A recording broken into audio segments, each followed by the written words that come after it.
Hi, my name's John Richardson and I'm the author of Dream On, the #1 best-selling golf book on Amazon. I wonder, have you ever sat back and considered just how much golfers actually spend on this crazy game? Go on, have a guess. Well, there are more than 120 million golfers in the world for a start, and they spend £1.2 billion every year on golf balls alone. They spend more than £1 billion on magazines and books. They spend more than £10 billion on golf holidays and a staggering £7 billion on golf equipment. Avid golfers, and that means you, spend vastly more than other golfers. You may only make up 23% of the total golf population, but you actually spend 63% of the total amount. And that means you and your keen golfer friends are spending nearly £5 billion every year on equipment, excluding golf balls, to help you improve and get better. So how do you think all this money has affected the way that we score? Well, 40 years ago the average handicap was 17. And during those 40 years, the technology has advanced hugely. We now have massive, easy-to-hit drivers, huge advances in golf ball technology, lob wedges and gap wedges. We've got hybrid clubs. We've got game improvement irons. No longer do you have to try and endure the hitting of blade irons. We've got golf mind gurus and endless programs to try and control those 5 inches between the ears that Bobby Jones talked about. We've got state-of-the-art video lessons and booths in nearly every driving range. We've got endless gadgets from all the gurus to cure your every problem. You'll see them advertised in every golf magazine every month. But despite all these huge advances in technology, despite the billions and billions of pounds that are spent every year by you and the people like you, in a never-ending quest to improve your golf, the average handicap, after 40 years of relentless advancement, is 17. I.e., there hasn't been a single digit of improvement in average scores. So 4 years ago, I undertook a challenge to break par in a year. When I started out, I couldn't break 100, but 362 days later, I shot a 1 under par 70 at my local golf course. The resulting book, Dream On, spent a record unbroken 7 months at the top of the Amazon Golf Book charts. It is now launched in America, and I've just signed a film deal. But of much more interest is the fact that through my Break Par Blueprint program, I have now worked directly with 700 golfers to help them achieve their goals. And during this process, I believe that I have discovered the reasons why golfers haven't improved in those last 40 years. I've identified 10 consistent mistakes that golfers make, and I want to make these available to you over the next 10 days. I went to St Andrews last week to visit my great friend Andy Brown, and we've created a series of 4 videos which will help to explain these mistakes. And hopefully, you can directly use this information this weekend to improve your scores. So sit back, grab a drink, and hopefully we can provide you with some great information. Those are amazing facts. I can't believe that in all these years, the handicap is still at 17.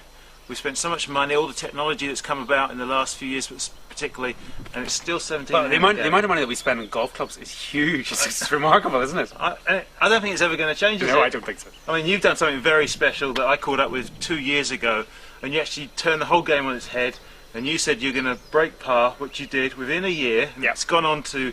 You got a film deal come out of it. You had the best-selling book in the UK in the golf sector and the sports sector during the summer. You got the book released called Dream On coming out in the summer in the States, which is quite incredible. So it's been an amazing sort of roller coaster story in the last 2 years since we caught up with you, John. I mean, tell us a bit more about what's happening. It's been a very exciting couple of years. There's no doubt about it, as you say. I mean, when we last met, actually, the book wasn't. The book wasn't. I didn't even have a publisher then. And as you say, yes, it was the best-selling golf book in the UK last year. For a month in the summer, it was the best-selling sports book across the board. I met up with Sam Torrance again, as you know, and saw that on TV. He very generously then sort of ate humble pie over his Dream On comment. So it's been a really exciting year, and we've now had 700 people have gone through that Break Par Blueprint program, and that has been fascinating because from my perspective, as you know, I read 60-odd books. Dozens and dozens of videos. I really immersed myself in the whole thing and read all of these magazines, but it was kind of my perspective on how you do well at golf. And this is people all around the world that come into the program. I mean, amazing. I mean, as you know, in South Africa, all over America, lots of folk in Australia, lots of folk in Nordic countries too, which I thought was interesting. But out of that, I've kind of discovered, and a lot of it ties in with what I'm doing, but there are about 10 really classic mistakes that people make when they try to get good at golf. And what we wanted to try and do is go through those, basically those 10 over these videos. We're going to cover all of those aspects. As best as we can, and hopefully provide some solutions for you to then take out this weekend or whenever to to try and put it into your game. So we're going to try and give you the best content that's come out of the last 2 years, speaking to 700 golfers, and they typically come to you and you go, there's 10 mistakes that they're making. Yeah, well, we interact with them in the forum, so it's not that they end up with an ebook or just a video or something that they watch. We are then seeing what the problems are. They can ask questions, and therefore I see the same stuff coming up time and time again. And that has been the fascinating thing, because actually most golfers are doing, relatively speaking, the same mistakes. Now I say most golfers, I include myself. I pretty much did all of these, apart from the first one. And the first one is not having a crystal clear goal. And this whole challenge, as you know, it was I couldn't break 100 to begin with. The goal was to break par. Well, the goal was to shoot par in a year. Just one round of par. One round of par. But your control round was 103. Yeah. And that was actually quite a good round for me at that stage. Yeah. But what I find is that most golfers do what we tend to do in New Year's resolutions. We wake up on maybe with well, apparently 95% of New Year's resolutions just fail. People just don't see them through, and it's a shocking fake statistic. But it completely applies to me too. Yeah. But what I managed to do was put this thing off and off and off, and build up these kind of techniques in it to get myself started. But the goal was crystal clear. Yeah. It was this par or subpar, ideally, round within the year. And what I find is that when most people are setting a golfing goal or any type of a goal like that, they never sit down and go, here is my goal, and this is how I'm going to do it. They sort of go, here is my goal. I want to be a single-figure handicapper. I want to be, or I want to get from 18 to 10 or whatever it is. But they don't actually work out the really clear time period. They don't say that by July the 1st or by December or whatever, I'll do it. And then they don't do the thing which is the plan. When you've been talking to these golfers, that's what you're trying to get out of them from the start. Let's not be wishy-washy, let's not be vague. What is your goal? So that we can actually celebrate in some victory later on. Absolutely. I mean, the process, and what what they do is they put up their challenge to them. They say, this is what I'm going to do, and then I go and have a look at it and think whether it's realistic or not. Now, I don't mind slightly unrealistic goals as well, because mine was a bit unrealistic, but then you can sit there and think, okay, this is what I'm going to do. Here's where I am now, and that's a really crucial part of it. You need that complete realism in terms of where your starting point is. So if you're out there week in and week out taking 43 or 44 or 45 putts, there's no point in going out and just then practicing your driving or practicing that's the thing you need to focus on. Or if your short game is atrocious, so you need the realism as to where you are now, the crystal clear goal with a time frame, and as I say, the date as to what you're doing, and actually what it's going to be. So that's kind of the first one. That'd be the first mistake. That's the first mistake.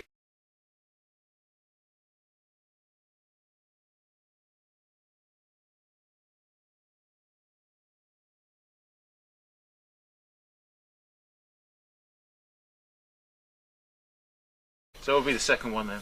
Well, the second one is spending your way to a good handicap. And as we saw from those statistics to begin with, that isn't working. No, it's not working at all. And, again, I don't want in any way to be pious about this, because I spent too much money on golf clubs in the latter phases. And there's no doubt. I remember flying out to Ireland and just seeing your whole garage full of clubs, contraptions, and all the ones that are hidden. Gadget, and all the books as well, videos, everything. But I mean, and also, there are clubs that are still hidden from my wife, as you well know. You didn't see all of them, and she hasn't seen all of them. See this. Yeah, I know exactly.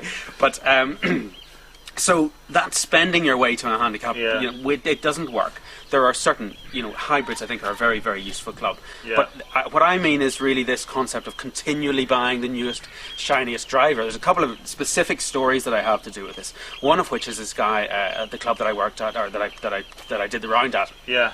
And he was a 24 handicapper, and he bought the one of the very first tailor-made R7s. The first time we had that thing in the bag to come into the country. And it was £400. And he stood down there in the range, it was 24 handicap, working out whether he was going to do a draw or a fade. But they were all just going. I mean, it wasn't a little bit of a twiddle at the back of the club that he needed to do. He needed to work on his game, but he was a wealthy guy, so he suddenly thought, this is going to be the thing that's going to get me from 24 to 12 or something. And he's still 24, because it didn't make any difference. You can't do that. The the second part of that was in the initial part of the challenge, and I was quite disciplined from that perspective in terms of the clubs. I was using 20-year-old Mizuno irons, which are hand-me-down from my late father-in-law, about a 10-year-old, very, very early Callaway Bertha, Big Bertha. Yeah. An old putter, no lob wedges, no gap wedges, none of those, not even a hybrid club. And I shot this 78 5 months into the challenge with these ancient clubs. And so I went from 103 to 78, which that 78 in my mind is as impressive as getting the the subpar round at the end of the year. Yeah. Because I was doing it with very old stuff. I still had old Dunlop 65s in my bag, that kind of thing. So that round for me epitomises what you can do with very old technology. Yeah. Then what I was able to do was then learn how to use a lob wedge, which was a mistake to begin with, because I thought that it was this gift from the golfing gods, because Seve Ballesteros, who's my hero, maintains that it should be illegal, because it helps the game so much. Well, it just destroyed my game for about a month until I got the hang of it. Yeah. So then I put the hybrids on. I've got a better driver, and there's no doubt about it, there's some benefit. But the basic concept is you cannot spend your way to a better golf game. You have to get those other things right, which we'll come to, in the further sections. But so that's goal setting, not spending your way to your target.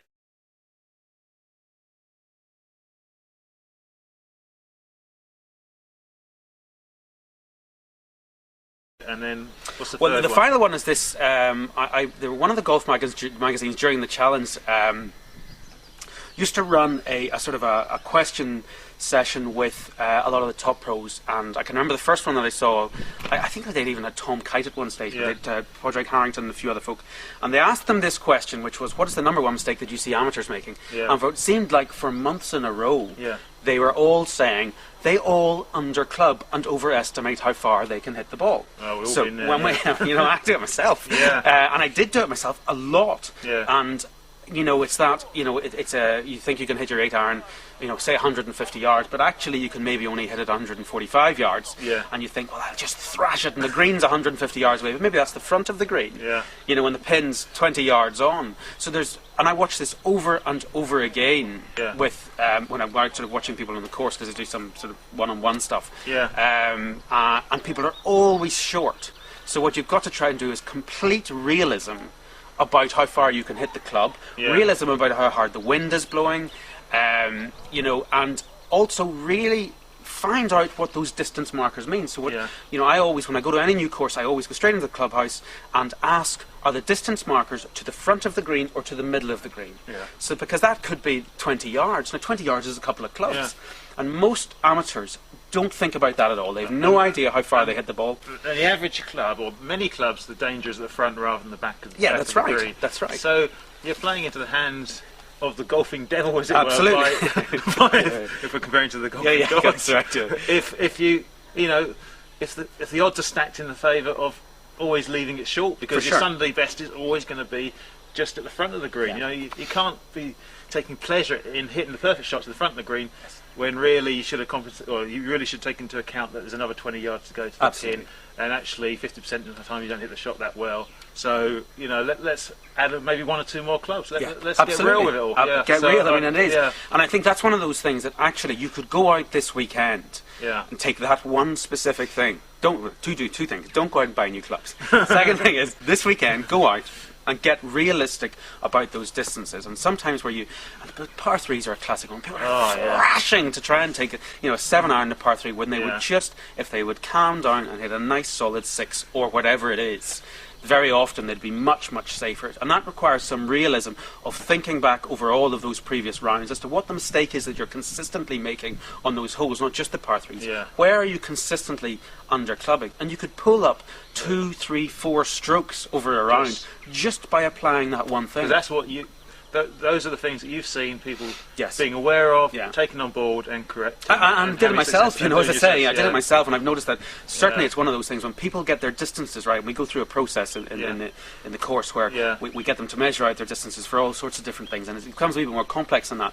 But the basic bare bones of it is be realistic about the distances you can take, and don't overestimate how far you can hit it. Hit it gently and softly, but within your swing, to where the pin actually is, not to the front, and sort of work your way around that. So those are the first three. The three things there. So set your goal, don't spend your way to the perfect handicap, and don't under club or estimate the wrong length of shot you got to play into the green.